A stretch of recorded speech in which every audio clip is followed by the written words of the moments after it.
Okay, I know these videos aren't your favorite, but um, I think it'd be helpful. I can send you elevation views as well. So starting with the closet, here's that shelf, the cabinet per your plans, and that shelf sits on the top. So there's space in between these wall cabs and the bottom of the shelf. And then these cabinets I have with the top open and just a stretcher on the back for support. And again, these are lower than these.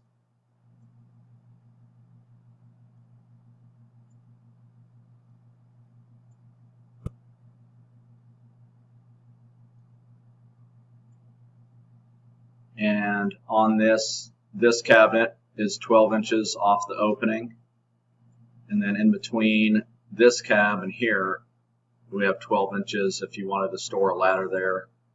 You make this toe kick shorter or just put a panel on there if you wanted to store a ladder.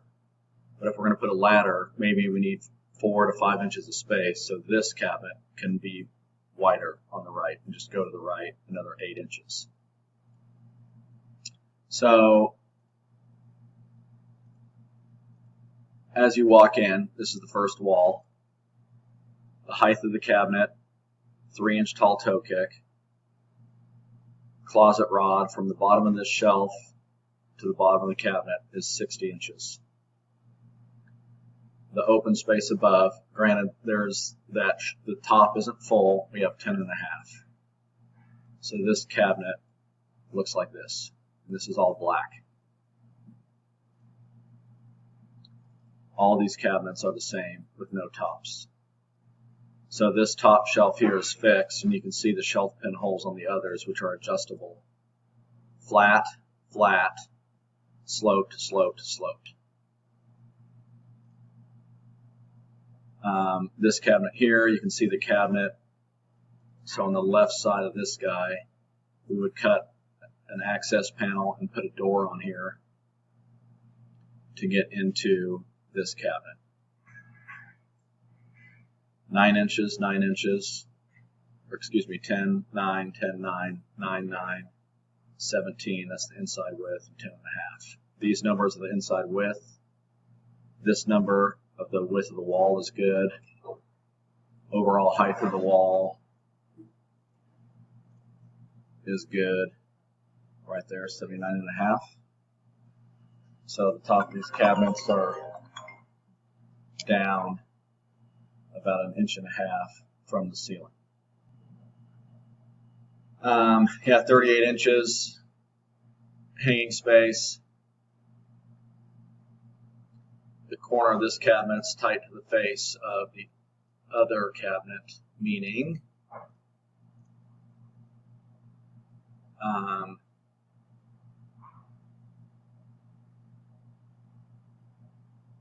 there's no filler.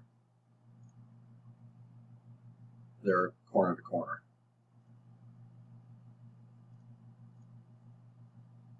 The wall to the left when you walk in, it'll be 1.5 inches off the wall, and this is, you'll see in the space because the shoe cabinet on the right comes out to 23.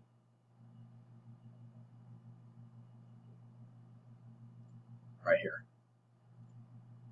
Comes out to there. So this will be shown. That's why we have a filler there, which needs to be there because that, I guarantee that wall's not perfectly flat. If we slid the cabinet next to it, there'd be a gap. The bottom of that big shelf. Again, there's some space from the top of this cabinet to the bottom of that shelf. Inside heights right here. Width. When you walk in, the shoe cap to the left, this is the one I was talking about where we could make it wider because we have this much space for the ladder or the rolling ladder. I mean, 12 inches isn't going to work for a rolling ladder. I really don't want to make this cabinet any smaller. That's how wide it is. Inside width. This one's flat. These are sloped. This cabinet is this too has no top, but that shelf on this one goes right across the top. But it's higher. This cabinet is taller than these. 12 inches off the wall, shown right here from that opening. The cab 12 inches. Your ironing rod here, and then the wall to the right as you walk in. Again, filler. This cab's taller than here. The floating shelf isn't shown here, but it's above this. Inside height, width.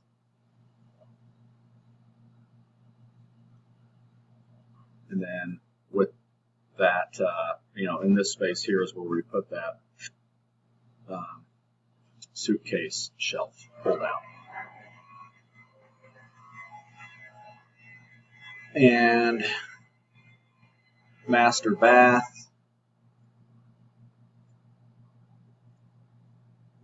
This red line represents the laundry chute.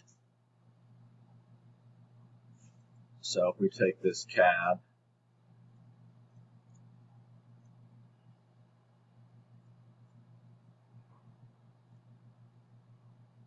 there's a divider, and the laundry chute will take up this space. I guess we could put some adjustable shelves in here, drawer, doors, and adjustable shelves behind here.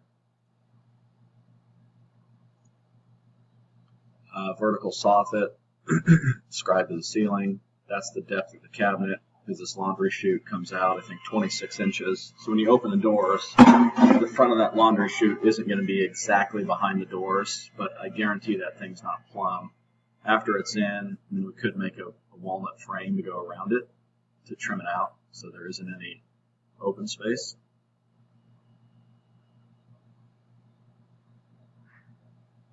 And then this cabinet, let me know if you want the grain horizontal or vertical like this.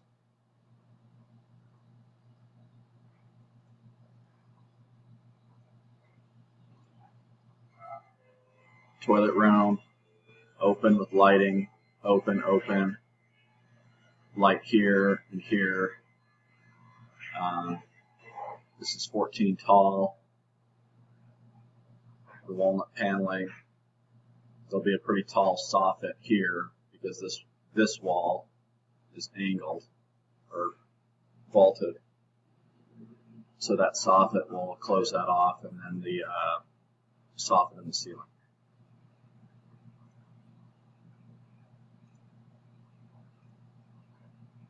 The niche, back panel. So this entire space here would just be one big walnut panel. But we'd have to have a seam here for a separate panel here above the door, and then a little seam here for that small piece that runs down to the floor.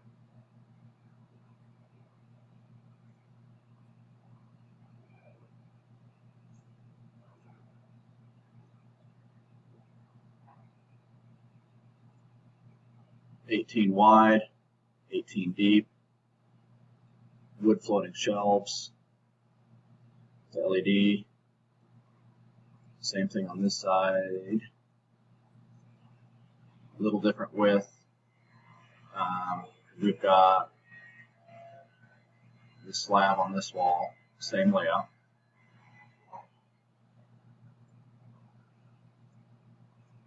The main vanity. Once the sheetrock's in, we can confirm this, and if we're going to return a piece on this side and this side. Inside width, which is different from what you have, just off of field measurements, that's the width in between these cabinets. The vanity cabinet, that's how, it's 24 deep, not 21. That's the width. Drawer stacks either side. The size is shown here. This one's 11 3/4. Because this panel on the left is 3/4, so the actual front of the drawer will be the same as here. And this is the mirror image on this side. The niches here and here. Again, let me know, horizontal, vertical, open. The height is what you had, There'll be fillers on the sides to trim it out, and then this flat soffit above it. That's the depth. This will sit on the countertop. And same thing over here. This will sit on the counter. I know there's still a few details with all the mirrors. Again, these cabs are deeper. It works though. Again, this is true. This wall, so the front of these cabinets end here, so the countertop won't protrude past that corner.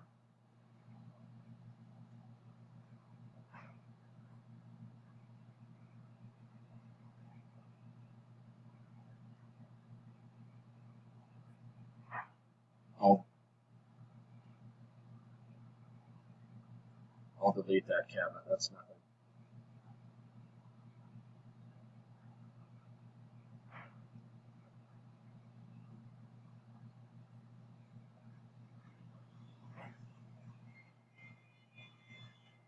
Okay, let me know what you think. Thank you.